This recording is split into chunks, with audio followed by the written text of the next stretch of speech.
নাই কিছু? এখন আপনারা ফোড়া দেখেন নাই? ফোড়া হয় না মানুষের গায়ে, শোনে ফোড়া পাকে না? পাকার পরে গাল চিনি দেখছেন নি কোনো দিন? পয়স যে বের হয়, এগুলোকে খাইতে পারবেন? আরে ভাই, এটা তো জাস্ট একটু জায়গায় হইছে, একটু পচেছে বের হয়ে গেছে। আর ওই আগুনটা এতটাই ভয়ঙ্কর, এতটাই বিকট হবে, লিকুইড হয়ে যাবে। লিকুইড বুঝেন না? জুস এমন হয়ে যাবে। খাইতে হবে তো, বাঁচতেও পারবেন না, মরতেও পারবেন না, পালাতেও কি করবেন সেদিন? খারাপ যখন লাগে বন্ধু, ঠান্ডা পানি ফ্রিজ থেকে আনো। আমার ঘরে ফ্রিজ নাই, পাশের ঘর থেকে আনো, ঠিক কিনা বন্ধু? যদি এটাও কাজ না করে আইসক্রিম নিয়ে আসো। পৃথিবীতে একটা না একটা অপশন তো আছে, বিকল্প আছে না নাই? তোমাদেরকে নিয়ে বেশি ভয়, কারণ তোমরা ইসলাম থেকে দূরে চলে গেছো। তোমরা বেঈমান কাফিরদেরকে ফলো করছো, বিভিন্ন স্টারদেরকে ফলো করছো। সৃষ্টি জগতের শ্রেষ্ঠ স্টার হলো তোমার আমার প্রাণের নবী, ঠিক না? ফলো করবো কাকে? রাসূলকে। পানি যখন তৃষ্ণা লাগবে রে, জাহান্নামীদের যখন পানির তৃষ্ণা লাগবে, আল্লাহর নবীজি জানিয়ে দিয়েছে তোমাদের জন্য পানিও বরাদ্দ আছে। এই পানিটা এতটা গরম, এতটা উত্তপ্ত, হাদিস শরীফের মধ্যে এসেছে মাথা দিয়ে বন্ধু ঢেলে দেওয়া হবে। মাথা দিয়ে ঢালতে দেরি রে, ও বন্ধু, এটা সঙ্গে সঙ্গে পেটের মধ্যে ঢুকবে। 2 রানের মধ্যখান দিয়ে লিকুইড হয়ে গলে গলে বের হবে। কে দেখবে রে সেদিন কান্না? কে শুনবে সেদিন কান্না? বন্ধু, কে হবে তোমার বিপদের দিনের সাথী রে? পৃথিবীর বুকে বন্ধু বান্ধবের কোনো অভাব হয় না, ওই দিন কোন বন্ধু খুঁজে পাবা না। কারণ আল্লাহ রাব্বুল আলামিন জানিয়ে দিয়েছে, ইন্নাল্লাহা লা ইয়াজলিমুন নাসা শাইয়্যাও ওয়ালাকিন্নান নাসা আনফুসাহুম ইয়াজলিমুন।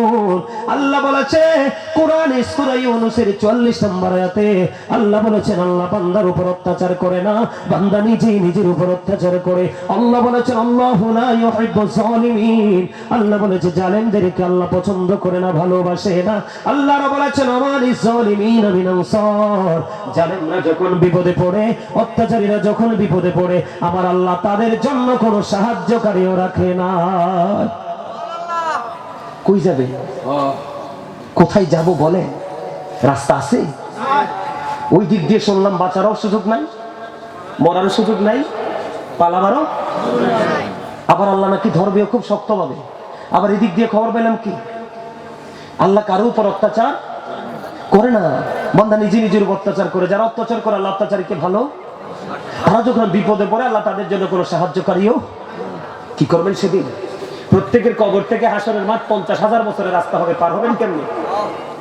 সেদিন তো খালি পায়ে থাকবেন, মাটি তো তামা হয়ে যাবে, উলঙ্গ থাকবেন, নারী পুরুষ উলঙ্গ অবস্থায় উঠবে। আয়েশা প্রশ্ন করেছিল রাসূলকে, ইয়া রাসূলুল্লাহ, নবী গো, কেউ কি কারো দিকে তাকাবে না? না রে না, ও আয়েশা, কেউ কারো দিকে তাকাবে না। আয়েশা রে, ওই দিনটা তো ভয়ঙ্কর হবে রে। ও আয়েশা, মা সন্তান প্রসব করার আগেই সন্তান ঝরে যাবে রে, সে বুঝতেও পারবে না, এত ভয়ঙ্কর হবে, কেউ কারো দিকে তাকাবে না। ওই ফুলছে রাতের ফুল, 50,000 30,000 বছরের রাস্তা হবে রে। কেমন করে বন্ধু পাড়ি দিবা এই ফুলটা? চুলের চাইতে চিকন, হীরার চাইতে ধার। উপরের দিক দিয়ে আগুন ঝুলন্ত, নিচের দিক দিয়ে বন্ধু আগুন উদিত। এটার নিচেই তো জাহান্নাম। ওখান থেকে উপর থেকে তলদেশে গিয়ে পুষতে পুষতে কমপক্ষে 40 বছর সময় লাগবে। কতবার পড়বা, কতবার আবার ঘটিত হবা, কান্না চিৎকার হাহাকার কে শুনবে রে? ও বন্ধু, এই জন্য বলেছে একজন আলেমকে তোমার জীবনে বন্ধু করে নাও, তার কথাগুলো শুনে শুনে মদিনার ওলার সাথে প্রেমের ডোরি লাগাও। আমার আল্লাহ ডেকে বলে, হাবিব, আপনাকে যদি রাজি করতে পারে গো, আমি আল্লাহ অটোই তার হয়ে যাই।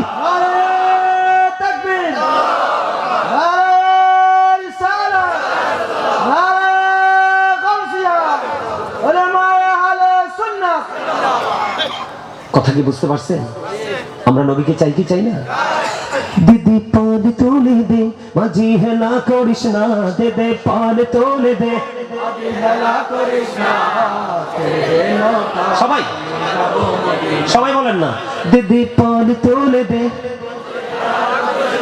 দিদি পান তোলে দে, ছেড়ে দে নৌকায় আমি যাব মদিনা, ছেড়ে দে নৌকায় আমি যাব মদিনা। মৌকায় নবী এলো মা আমেনার ঘরে, হাসিলে হাজার মানি কাঁদিলে মুক্তা ঝরে। দয়ালে মুর্শিদি যার শাখা তার কিসের ভাবনা, দয়ালে মুর্শিদি যার শাখা। আমার হৃদয় মাঝে কাবা নয়নে মদিনা, আমার হৃদয় মাঝে কাবা নয়নে মদিনা। দিদি পান তোলে দে সবাই, দিদি পান তোলে দে, ছেড়ে দে নৌকায় আমি যাব মদিনা, ছেড়ে দে নৌকায় আমি যাব মদিনা। মারহাবা মারহাবা। আপনারা গজল পছন্দ করেন না? না করে? আপনাদের চট্টগ্রামে তো গজল গাইতে গাইতে, গজল গাইলে হাদিয়া নিতে নিতে হোশ থাকে না। আপনাদেরকে হাদিয়া তো দিতে বলি নাই, শুধু বলছে একটু গান, এটাও পারেন না। প্রেমিকের আচরণ কি এমন হয়? অনেক আলোচনা হয়েছে, আর আলোচনা করব না, কারণ শেষ করে দিব। হ্যাঁ শেষ করে দিব। এই আলোচনাটা আসলে আরো একটু করতে চাইছিলাম, কিন্তু করতে পারবো না। প্রতিদিন প্রোগ্রাম অনেক দূর ফাড়ি দিয়ে যাইতে হবে, যাইতে যাইতে সকাল হবে, আবার আগামীকালকে প্রোগ্রামে যাইতে হবে। আসলে আমাদের প্রেশারের শেষ নাই। তারপরেও একটা পাগল আছে, নাম যে কি, এখানে দাঁড়ায় আসছিল তো একটু আগে, আমার সাথে যে যোগাযোগ করতো। কই কই আপনার সাথে যে ছিল, ওইদিকে গেছে না? কত যে বিরক্ত করছে, ওই যে কর্নারে দাঁড়ায় রয়েছে, ওই যে এটা এটা। এত বেশি ফোন, এত বেশি বিরক্ত, এত বেশি খোঁজ খবর, মনে হয় যে পাগল আমার জন্য। আমি আল্লাহর কাছে বলে আসছি, আল্লাহ গো, আমি যেন হৃদয় থেকে মানুষগুলোকে একটু হেদায়েতের বাণী শোনাতে পারি। এটা তোমার নামটা কি না? ইখলাস। আলহামদুলিল্লাহ বলেন, আর জোরে। আমার ওয়াজগুলো মনে রাখবেন তো ইনশাআল্লাহ। জিন্স প্যান্ট, জিন্স প্যান্ট না, মানে একটা এক্সাম্পল দিলাম আর কি। মানে নাভির নিচে, টাকনুর নিচে কোনো পোশাকই পরা, প্রস্রাব করে দৌড় দিয়ে নামাজে যাওয়া, পবিত্র না হওয়া পর্যন্ত, এবং হারাম টাকা দিয়ে কোনো পোশাক কিনা, আর নামাজে দাঁড়ানোর পরে অন্য কোনো চিন্তা করা। আল্লাহ যেন আমাদেরকে ওইভাবে নামাজ পড়ার তৌফিক দান করে সকলে।